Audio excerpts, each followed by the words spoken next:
Hey everyone, it's May the 16th here, I believe, Thursday. We're out here by the ocean here on Bayon Island or something, we'll call it. It's Bayon Bay over on the other side. So anyhow, we wanted to give you an update on the Rusi here. This is a KRY 200 Rusi. I've been working on it for about a year and a half now, just tinkering around. So the latest, if you can see from here, is I put a 18-inch front wheel on, a 185 rim, 36 spoke, black with gold nipples. Put a 410 rear tire. It's an IRCV 33, so that's on the front. So that's been the latest. So what am I thinking about it here? It's day 2 on it. I've off-roaded. I'll show you around the island here. A couple little rough sections with rocks. Nothing terribly steep or nothing, but some big boulders, kind of like what you see along here by the ocean there. So that kind of stuff's on the road occasionally. So pretty bouncy, you can get thrown off pretty easily. But so far I'm pretty pleased. I thought maybe it wouldn't work out very well. It'd be vague or do this or that. It's a little handling difference, but for the most part everything's on the positive side. Just eats up bumps and really digs in, like this rock next to it. I can hit that and go over. That's about a 4-inch rock, so almost don't feel it to some degree. And the suspension on this bike's not that great, but so anyhow, liking it. The looks at first I go, oh, I don't like it. I like the big wheel on the front, but as I've gotten back and looked at it a little bit more, kind of looks appropriate. So I got the same rim, same tire, front and back. Also put 2 rim locks in each wheel. So here you can see, if you look closely there's the air valve, rim lock. So I've got them at 12 spokes because it's a 30 spoke wheel. So from the valve stem, I count 12 spokes. You come to a keyhole where it's a bigger opening, like there. Drill 12 spokes. Another one, put in. I put some blue plastic. They're Chinese. They got a metal rod or whatever, the thing you want to call it, and then the rest is plastic. So they're pretty light, but never used plastic before. Always used steel or alloy in America. So did that front and back. Here's the front wheel. It's brand new. New hub, new rotor, new rotor bolts. You can kind of see the gold spokes. Looks pretty good. There's the valve. There's the rim lock. The other rim lock happens to be behind the fork there, apparently, wouldn't you know? So there, so 2 rim locks. Right now I'm running 10 PSI in the front because it's so massive, and the front's a little lighter. So, and I got 15 in the back. So I may adjust that as we see if we have problems or don't have problems. So real happy with it. It's really transformed the ride. Yesterday when coming back from the shop after getting it done, I went down a road kind of like this, a little rougher, and I was first time since I've been here that I went. I'm an old guy, 62, so I don't ride very aggressively anymore. Hadn't rode in 8 to 10 years before I came here again. But bought this, and it's basically a trail bike, but I cracked it open, took advantage and tested the wheel yesterday, and the first time since I've been here riding that, because of this wheel setup, that I've been able to, what I would call race pace. So I was down a rough road, kind of similar to this, more rocks on it, and I was, going pretty darn quick. So yeah, if you fell off, it wouldn't be good. So I'm not sure, I didn't look at the speedo. I think it's not working at the moment, but I think we bumped something in installation the other day or something's off. But we'll investigate that. So, but along the ocean here, it's a beautiful day. So that's what's new on the KRY. At this point, pretty excited. These are IRC V33s. They're 3-ply, the best of my knowledge. So very stiff. Run, like I said, running 2 rim locks on each wheel. So it should be pretty secure. And with a stiff carcass and the 2 rim locks, I should be able to run flat free. Not you know, yeah, you know what I mean. Where if I have a flat, I can still go and get home or get back to the truck or wherever I want to go. So they should stay on the rims pretty good. They're a nice stiff tire. So, and the other thing I did, what a lot of people don't know, or you usually do tubeless or mooses or, you know, heavy duty tube or something. But I've got a little heavier tube. They call it heavy duty. It's still about 2 mil thick probably.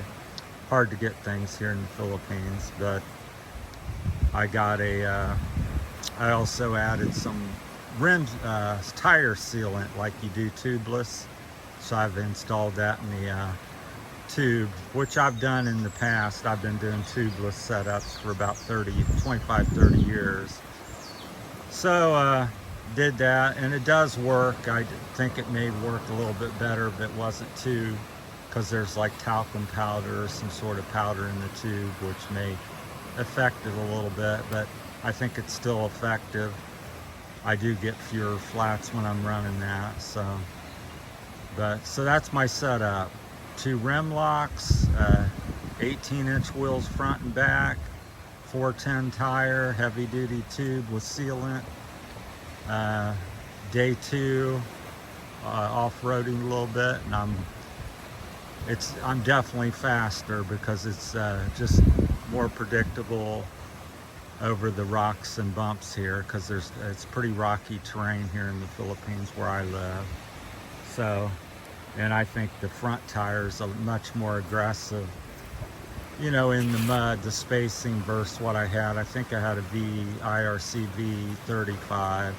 I thought the knobs were a little flexy, and it was 2-ply carcass, so very soft. I ran it about 15. So I wanted to try this setup. You know, people, you know, always like doing different things. So do I think it's the hot setup? Maybe. But a lot of people complain about a wider tire, you know, climbing out of ruts and handling a little different, which is, it's going to handle different. I haven't experienced the rut thing, so I just noticed when I'm running over boulders and loose stuff and big holes, seems to eat it up better than a 21, simply because I have more tire flotation, and that's a 4-inch tire versus a 2.5, 3-inch tire.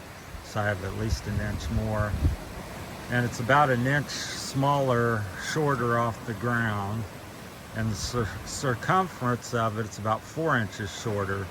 But you divide, you know, that 4 ways, so it's only, overall height's only an inch lower to the ground than a 21, so not as much as one might think, even though it looks massive when you put the 21-inch wheel up there, but that's going 4 different ways. And this runs about an inch bigger tire on that, and of course the tire selection's fantastic for either a 21 or 18, so they're the hot setup for enduro rider. So that's what's going on. Day 2, 2 rides, pretty, like I said, very happy with it, pleasantly, because I was like, it's no big deal, I'll put the other one on it, it's still together. It has the same setup, 2 rim locks, sealant, and heavy duty tube on the 21, but so far I'm liking this and going to continue with it because it's showing promise. So that's the back. I've had that one on. It's wearing really well. Still has the I don't get too aggressive, I guess. Still has the little nubs on the side, and still has the, well, it's about gone, little indentations there, because it used to look like this in the middle there, so they've worn down a little bit. That's starting to disappear. So anyhow, pretty happy with it. My next project to try to improve the forks a little bit, I'm going to put a tap and put a air bleed screws up here to let air out of it. So those that don't know, when your fork's working and heat and bumps and stuff, it builds up heat and possibly sucks some air past the seal, possibly. Anyhow, it builds up air in here, and that can make your forks feel harsh. So many of the upper end bikes come with a little fork bleed screw or something, that a button you press or unscrew to let air out of it. So I'm going to install that here and see if that improves anything, if I'm getting much air in there. So hopefully I'll be able to negotiate the caps there, and there's a room enough to tap something in. So that's my bike. I'm on the side of the hill here, so it's a little harder to see. Got some blue alloy foot pegs. So far they haven't broken off. Got a blue alloy shifter. Got the kickstand modified for the taller tires and fork. I did get a 3-inch extension on the fork, so technically I'm supposed to be getting 12 inches of travel, but it's so darn stiff or something that I'm lucky to get about 7 at the most. You can kind of see the dirt. I've oiled it up trying to get some lubrication, see if it would go a little further, but that's not oil leak. And then the dust is collected on there, but that's what I've been using here. So I think I'd have to jump over a car to get more. So it's very stiff suspension for a beginner enduro style bike, trail bike. So that's it. I'm very happy with it at the moment, and like I said, the future, maybe some air bleeds. I may go with a bigger tire and do the black spokes and gold nipples on the back, and go with a 215. That's a 185 rim front and back. So I think I'll step up and go to a 215 when I modify the back anymore, because I think a wider rim supports the tire and the sidewalls and gives you more air volume. Been riding for 35, 40 years, so I wouldn't say I'm like a pro or anything, but got some experience under my belt and like to play around. So just when you think there's nothing new, I come up with something new, so, or newer, or new but old, because most of these things I do have been tried in the past. Another thing I like that seems to be paying dividends is I've switched to a straight weight 40 weight oil, and so I'm doing that in the bike. Most of the time people do a 1040, 1030, or 2050 if you really being aggressive with your oil, heavy duty, durable oil, but I find a 40 weight is even better. And the way I'm basing that information is that my clutch when I got the bike would overheat if I would ride really slowly or shift a lot, and anytime I was going slow and it would lock up and I couldn't shift, I'd have to stop and let it cool down for 15 to 30 minutes. And I finally put heavier clutch springs in and a different clutch plate, TMX, Honda, and Sniper springs. They're a little heavier duty. And it still kind of overheated, not quite as much, but still did. And then I put this 40 weight in it, haven't overheated nothing.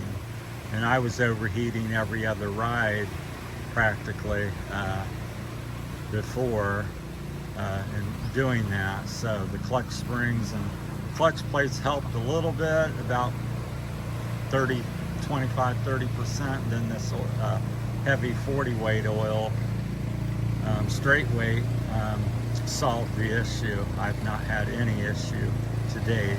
So, but I'm here in the Philippines. I may not recommend that if you're in a colder climate where it gets in the 50s and 60s or 30s. Here it's pretty much 80, 75, 95 day and night here in the Philippines. So I feel pretty safe in running a thick oil like that.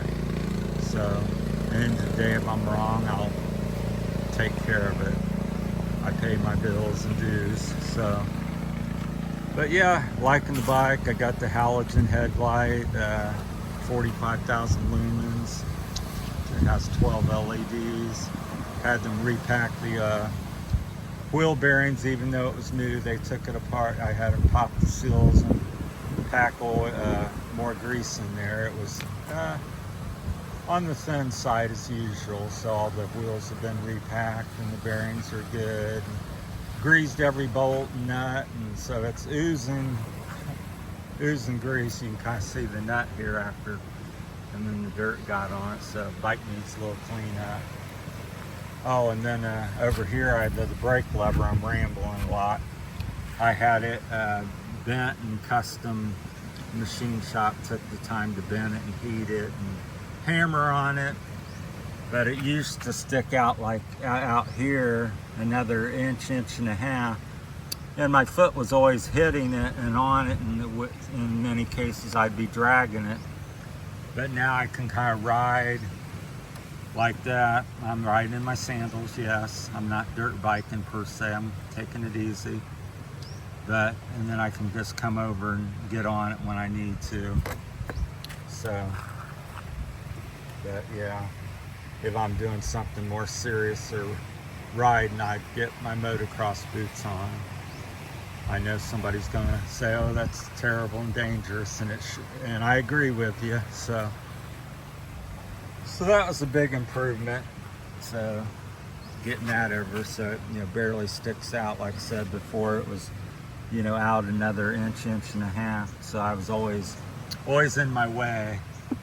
So I like that. I had that done yesterday and got the kickstand custom cut and fit to the new ride height of the bike. So I think I got about a 3-inch extension on it now. You can kind of see what's added there, where it's a little more rusty. So about 3 inches. All right, that's my time. If you got any comments or questions, feel free to chime in, good or bad. Thanks for watching. I'm liking it. So talk to you later. We're in with a beautiful shot of the ocean out there. Thanks for watching, everyone.